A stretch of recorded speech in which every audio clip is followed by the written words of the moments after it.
العلماء، علماء و عوام میں حائل خلیج دور کرنے کی ایک منفرد کاوش۔ السلام علیکم ورحمۃ اللہ وبرکاتہ۔ علما ٹاک کے ساتھ میں ہوں ذبیح اللہ شاکر۔ اللہ رب العالمین کا ارشاد گرامی ہے، فَاسْأَلُوا أَهْلَ الذِّكْرِ إِن كُنتُمْ لَا تَعْلَمُونَ، اہل علم سے سوال کیجئے اگر آپ نہیں جانتے۔ دیکھنے میں یہ آیا ہے کہ آج ہر آدمی مفتی بننا چاہتا ہے، ہر آدمی دین کے ان معاملات میں فتویٰ بازی کرنا چاہتا ہے جس کا اس کے ساتھ کوئی تعلق نہیں ہے، بلکہ فتویٰ دینا ان علماء کا کام ہے جو علم میں پختہ ہوں۔ دیکھنے میں یہ آیا ہے کہ بعض دینی ادارے یا تنظیمیں مختلف فہم دین کورسز کا انعقاد کرتے ہیں۔ 1 سالہ فہم دین کورس یا 2 سالہ عالمیت کا کورس، یہ ان لوگوں کے لیے منعقد کیے جاتے ہیں، ان لوگوں کے لیے یہ پروگرام شروع کیے جاتے ہیں جو لوگ اپنے کاروبار میں، اپنے روزمرہ کے معمولات میں مصروف رہتے ہیں۔ انہیں دین سکھانے کے لیے کہ وہ لوگ بھی اپنی زندگی اسلام کے مطابق گزار سکیں، بنیادی دینی معلومات ان تک بھی پہنچ جائیں، ان کو پہنچانے کے لیے یہ کورسز شروع کیے جاتے ہیں۔ لیکن دیکھنے میں یہ آ رہا ہے کہ اس کا اثر الٹا ہو رہا ہے۔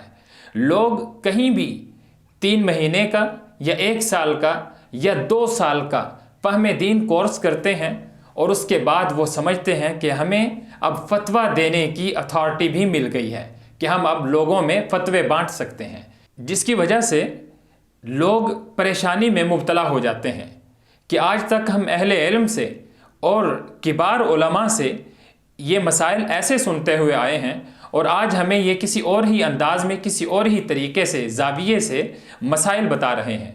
یہ وجہ کیوں پیش آتی ہے؟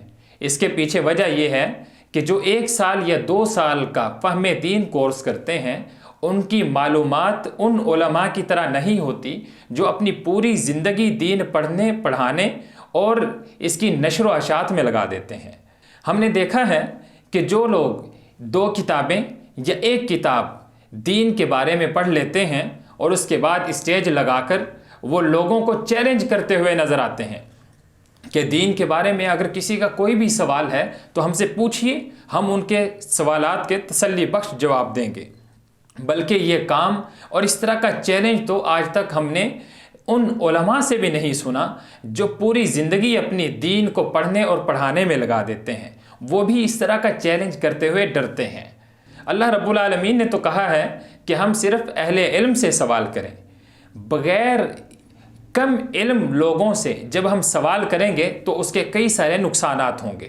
نبی صلی اللہ علیہ وسلم نے ایک حدیث میں ارشاد فرمایا کہ قیامت کی نشانیوں میں سے ہے کہ علم اٹھا لیا جائے گا، اور نبی صلی اللہ علیہ وسلم نے پھر اسی حدیث میں فرمایا اتخذوا الناس رؤوسا جہالا، پھر لوگ اپنے سردار جاہل قسم کے لوگوں کو منتخب کر لیں گے۔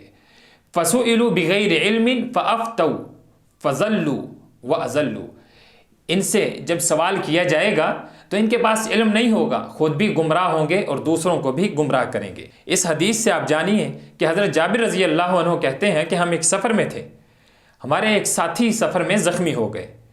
زخموں کی وجہ سے وہ پانی استعمال نہیں کر سکتے تھے، اگر وہ پانی استعمال کرتے تو وہ ان کے لیے جان لیوا ثابت ہو سکتا تھا، تو انہیں رات کو غسل کی حاجت ہوئی۔ تو اپنے ساتھیوں سے انہوں نے سوال کیا، میرے اوپر غسل واجب ہے، کیا میرے لیے کوئی رخصت ہے کہ میں پانی سے بچ سکوں؟ جو ان کے ساتھی تھے انہوں نے جواب دیا، ما نجد لک رخصتا وانت تقدر علی الماء، ہم آپ کے بارے میں کسی قسم کی رخصت نہیں جانتے اور تم پانی استعمال کر سکتے ہو۔ تو اس صحابی نے پانی استعمال کر لیا، اور پانی استعمال کرنے کی وجہ سے ان کا انتقال ہو گیا۔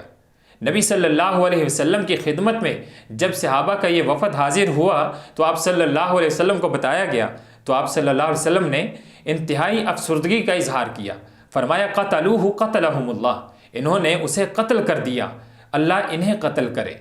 اور پھر ساتھ ہی آپ صلی اللہ علیہ وسلم نے فرمایا کہ انہوں نے سوال کیوں نہیں کیا جب یہ اس مسئلے کے بارے میں نہیں جانتے تھے۔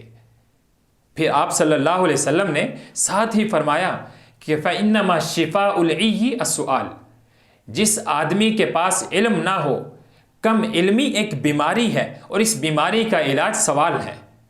تو ہمیں آپ صلی اللہ علیہ وسلم کی اس بات سے، اس قول سے یہ پتہ چلتا ہے کہ جہالت یا کم علمی بیماری ہے، اور اس بیماری کا ہم علاج اہل علم کے پاس بیٹھ کے، اہل علم سے صحیح علم حاصل کر کے علاج کر سکتے ہیں۔ جب ہم سے کوئی سوال کرے تو ہمیں چاہیے کہ ہم اہل علم کی طرف، ان اہل علم کی طرف بھیجیں جنہوں نے اپنی زندگیاں دین کو پڑھنے اور پڑھانے میں لگا دی ہیں، کہ ان سے جا کے کتاب و سنت کی روشنی میں مسئلہ دریافت کیجیے۔ اگر سلف و صالحین سے کوئی سوال کرتا تھا تو وہ جواب دینے میں جلدی نہیں کرتے تھے۔ امام مالک رحمہ اللہ کے بارے میں آتا ہے کہ ان سے کسی نے 40 سوال کیے، امام مالک رحمہ اللہ نے صرف 4 سوالوں کے جواب دیے اور باقی میں لا ادری کہہ دیا۔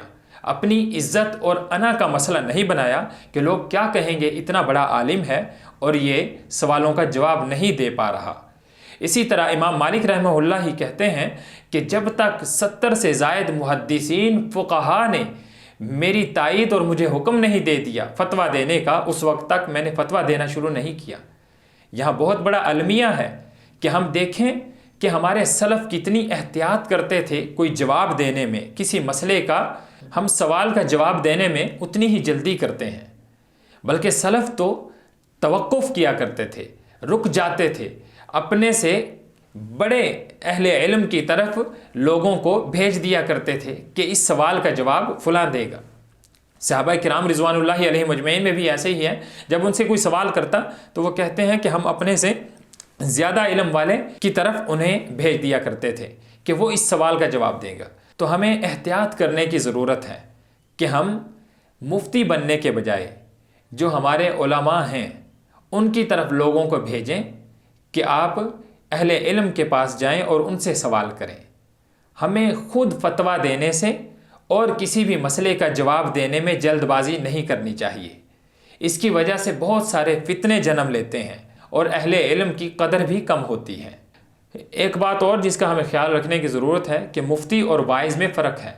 ہم نے آج کل ہر تقریر کرنے والے اور خطبہ دینے والے، مساجد میں درس دینے والے یا مساجد میں تقاریر کرنے والے اور جلسوں میں شرکت کرنے والوں کو مفتی بھی سمجھ لیا ہے، بلکہ اکثر و بیشتر یہ واعظین ہیں، اہل علم جن علماء کی گواہی دیں اور ان کی توثیق کریں کہ یہ علم میں پختہ ہیں، ان سے مسئلے دریافت کرنے چاہیے، ان سے فتویٰ لینا چاہیے، تو ہمیں چاہیے کہ ہم صرف انہی کی طرف رجوع کریں۔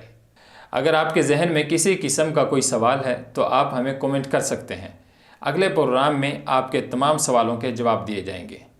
انشاءاللہ ملاقات ہوگی بہت جلد ایک نئے پروگرام کے ساتھ۔ اللہ حافظ۔